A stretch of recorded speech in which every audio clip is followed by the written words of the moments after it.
Pour voir comment fonctionne le template et comment s'en servir pour un projet à vous, je vous propose de faire un petit tour dedans. Donc je vais sur le dépôt de code, développeur Pascal, Tools, Template for Delphi FireMonkey sur Codeberg, ou alors depuis Getit, où vous trouverez normalement une version récente du programme. Vous téléchargez le zip, et une fois fait, on le décompresse. Voilà. À l'intérieur du template, on retrouve un dossier privé qui sera normalement hors dépôt de code, il faut le renommer. C'est indiqué dans les to-do ici, et vous avez des to-do un peu partout en fait dans l'arborescence, donc regardez un petit peu ce qui se passe dedans. Dans le dossier private, vous avez les fichiers de configuration qui ne doivent jamais apparaître sur les dépôts de code, c'est-à-dire ceux qui contiennent des clés de privé de chiffrement ou des tokens d'API et ainsi de suite. Dans Assets, vous retrouvez les icônes par défaut, elles sont générées par PicMob Generator, mais rien ne vous empêche de remplacer les fichiers qui vous intéressent ou simplement de régénérer votre icône par les outils qui sont fournis dans Delphi désormais. Dans libexterne, on retrouve les 6 dépôts de code sous forme de sous-modules, et là dans le zip, en fait, ils sont déjà téléchargés. Il y a juste à les utiliser, par contre, ils ne seront pas mis à jour automatiquement, il faudra que vous remplaciez le contenu de ce dossier-là par celui d'une autre version quand vous voudrez faire des mises à jour. Si vous voulez utiliser ce template-là dans un projet qui est sur un dépôt Git, vous pouvez remplacer ce libexterne-là par les sous-modules correspondants. Vous retrouvez ensuite les packages, donc là ce sont les composants à installer pour que le starter kit puisse fonctionner dans le concepteur de fiches. Il utilise les composants qui sont dans ces dossiers-là, donc installez-les avant de démarrer quoi que ce soit, et puis ensuite dans le dossier source, on retrouve le projet par défaut, que vous allez pouvoir renommer et remplir, et les fichiers à personnaliser par rapport à ce qui est fourni dans le starter kit. Après, ce sont les fichiers Git avec des explications sur le dépôt de code et des explications sur quoi faire. Donc par exemple, ici vous avez des infos, la liste des choses à faire au départ, éventuellement d'autres informations complémentaires selon la version que vous regarderez. Les deux sont en français et en anglais. Je vais donc aller dans Delphi, sur le projet que j'ai dézippé.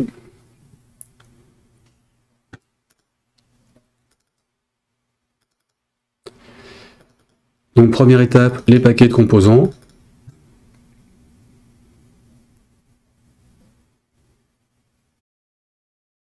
Vous les ouvrez.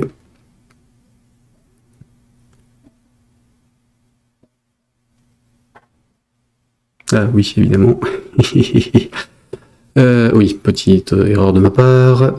Je posais des liens avec des composants qui ne sont plus disponibles. C'est pas grave. Je corrigerai ça sur le zip. Donc vous récupérez les composants, ça vous installe les paquets. Et ensuite, vous pouvez travailler. Si vous ne les avez pas en direct, vous les retrouverez de toute façon dans les dépôts de code. Et ensuite, on va ouvrir le projet du template. Donc en source.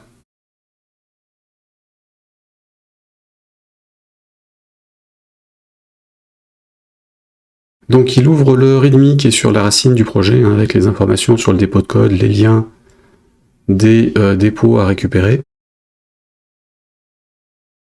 Et le lien vers le to-do, alors en français ou en anglais, selon ce que vous êtes en train de regarder. Dans le projet final, j'en ai pas besoin, donc je le retire. Voilà. Et on va aller configurer tout ça. Donc là, en fait, si j'exécute le projet, normalement, il est fonctionnel. Même s'il ne fera rien. Vous avez par défaut une boîte de dialogue, about, avec un certain nombre d'informations. L'aide en ligne qui va par défaut sur le starter kit. La possibilité de changer la langue par défaut du projet. La possibilité de changer le look par défaut du projet. Avec les styles FMX qui sont embarqués dans le programme et fichiers quittés.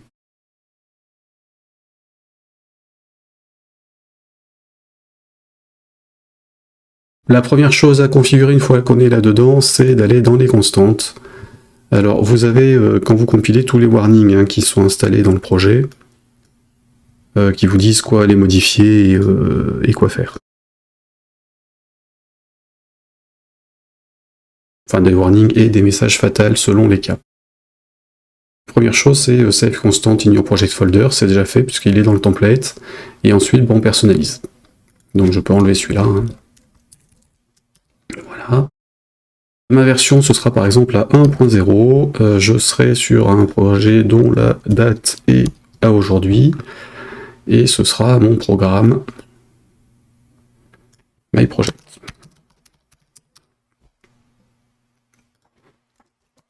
Copyright 2025, moi. Ce projet-là a une URL, on va dire perdu.com, Lost on Internet.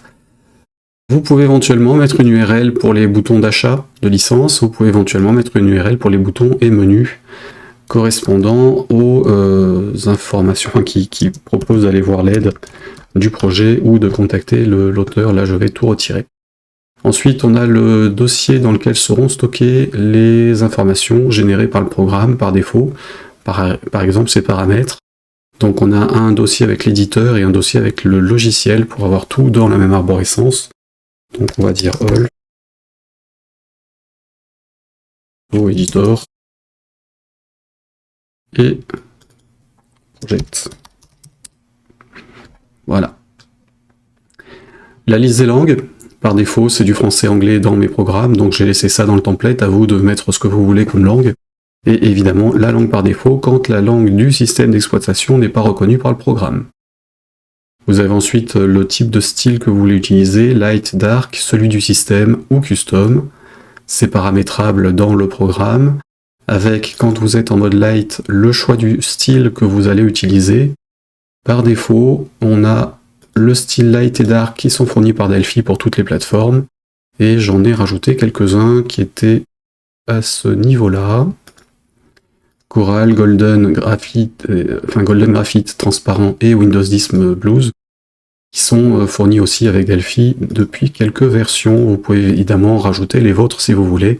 Il y a juste dans l'unité du style un référencement à faire. Vous mettez votre stylebook, vous ne mettez que la plateforme pour laquelle le style doit être utilisé. Surtout ne vous trompez pas.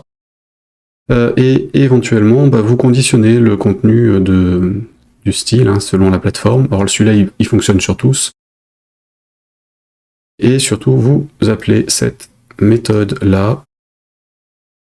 Et il faut que votre style soit un style container ancestor, enfin soit un descendant du style container ancestor, pour pouvoir être référencé dans le projet. Le résultat de ce qui est renvoyé par getStyleName sera utilisable dans vos constantes pour les paramétrages. Donc là, c'est du light, du dark, et par défaut, ce sera du dark si l'utilisateur choisit le sien. On a le type de document qui peut être géré par le programme. Pour l'instant, il n'y a que None qui est pris en charge. Mono et multi fonctionnent, mais pas entièrement. Il manque des options de menu et quelques fonctionnalités. Je signalerai quand ce sera le cas. En tout cas, ça n'empêche pas que le programme fonctionne, mais tout ne sera pas totalement opérationnel comme ça devrait, c'était prévu. Donc par défaut, je vais None.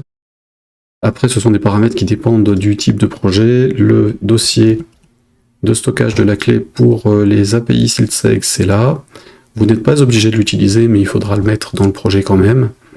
Vous n'êtes pas obligé de le remplir, puisque vous n'êtes pas forcé d'utiliser mon système de gestion de licence ou autre chose. Là, en l'occurrence, je vais l'utiliser.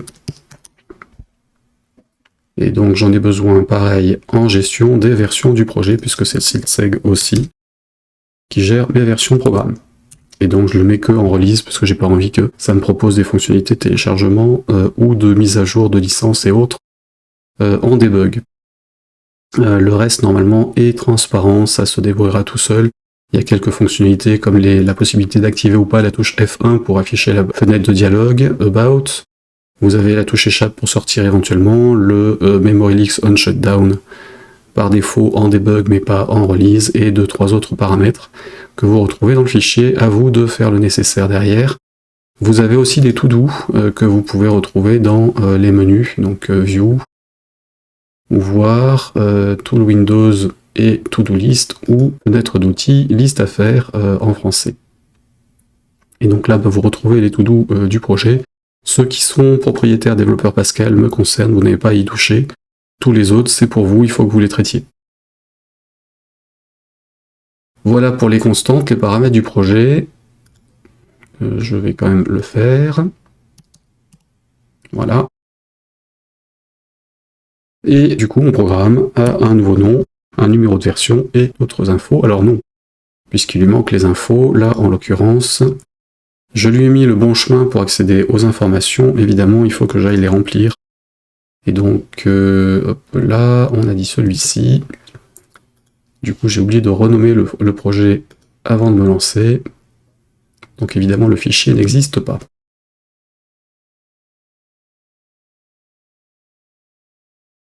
Je laisse un seul underscore, je rouvre le programme, et je peux le compiler.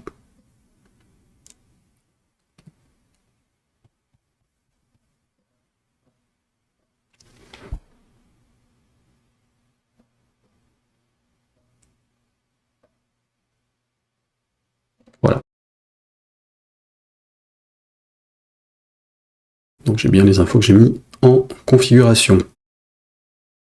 Dans la fenêtre principale, la fiche principale, en fait, vous avez surtout le Get New Doc à remplir si vous voulez gérer une notion de document, que ce soit pris en charge par le Starter Kit, sinon vous vous contentez de l'enlever ou de ne rien mettre à cet endroit-là. Côté DM About Box Logo Storage, c'est le logo qui apparaît sur la boîte de dialogue, donc évidemment mettez votre icône ou autre chose si vous voulez remplacer l'icône par défaut. Le texte About description et TXT About licence, ce sont simplement les deux textes qui apparaissent dans la boîte de dialogue à propos, c'est-à-dire la description dans le bloc du haut, la licence dans le bloc du bas. Ici la description, ici la licence.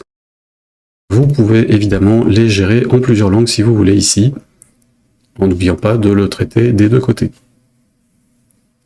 Et pour les deux. Qu'est-ce qui nous restait? En fait, ce sont les seuls fichiers à paramétrer maintenant. Une fois que c'est fait, à vous de remplir le main form et de faire le travail que vous voulez dans ce projet-là. Alors, soit en récupérant des morceaux d'un projet existant, soit en créant vos propres interfaces. Les fiches doivent descendre d'un... Alors, pas du main form ancestor, évidemment, lui, c'est que pour la fiche principale. Toutes les fiches doivent descendre du tform ancestor pour prendre en charge les traductions et le changement de style. Donc vous avez plusieurs ancêtres en fait, un tform ancestor, un tframe ancestor dans le projet. Vos fiches et vos frames doivent descendre de ces deux-là, à un ou plusieurs niveaux, si vous voulez qu'ils prennent en charge le starter kit proprement. Si vous aviez des projets existants, vous pouvez soit modifier à la main, ce qui est toujours dangereux, les fichiers existants pour hériter en dur de ces fonctionnalités-là. Sinon, vous copiez-collez les informations, enfin les contenus des fiches et puis le code selon la taille des écrans et autres, c'est peut-être le plus simple. À vous de voir. Si vous avez des questions, n'hésitez pas à me les poser en me contactant par rapport au dépôt de code ou en direct sur les liens de contact, un site internet et autres. Voilà pour ce programme. 6 petites choses en plus. Donc le projet gère des paramétrages par défaut. C'est stocké dans le fichier uconfig. Vous pouvez rajouter un class helper au niveau du tconfig pour pouvoir ajouter vos propres paramètres et vous greffer sur le système existant. Vous avez des exemples dans mes jeux vidéo notamment. C'est le même principe que pour le Gamolf FMX Game Starter Kit. Pour les documents eux-mêmes, en fait, on a une unité uDocument Ancestor sur laquelle j'ai créé quelques classes de base. Pareil, il y a un petit peu de travail à finir sur certaines. Normalement, il suffit que vous héritiez de l'une d'entre elles pour pouvoir prendre en charge le format de document correspondant et que ce soit pris en compte dans le reste du projet. Si vous voulez que votre type de document soit totalement personnalisé, il faut quand même le descendre de tDocument Ancestor pour être tranquille, pour que tout soit géré correctement dans l'application, dans le Starter Kit, que certaines fonctionnalités, notamment l'ouverture, la fermeture des fichiers, puissent se faire automatiquement, et vous économisez cette partie-là du code. Je crois que c'est tout ce que j'avais à dire par rapport à ça. Après, regardez aussi les autres vidéos, les codes sources des projets que j'ai déjà migrés sur ce système, et puis faites-moi signe si besoin.